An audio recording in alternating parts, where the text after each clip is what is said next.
Hi guys, for part 2 we're going to remove the sumps and we're going to fix the leaking bearing cap.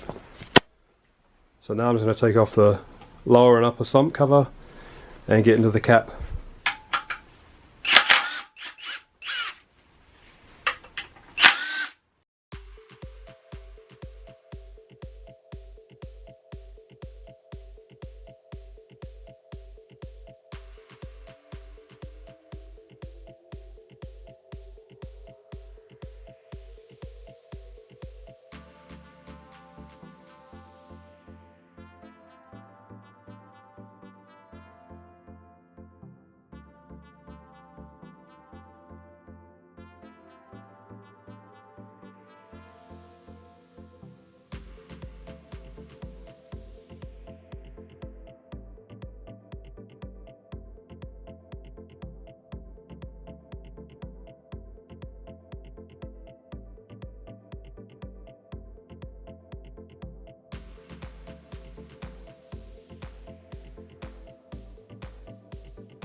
Okay guys, so that's the bearing cap off, and obviously it was leaking in past this point here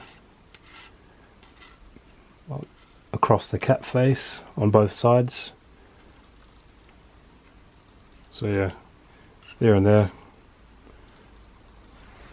So crank looks good. You can see where the coating on the bearing was rubbed off, which is pretty normal. And yeah, so basically I just need to clean it all up. That's the cap side.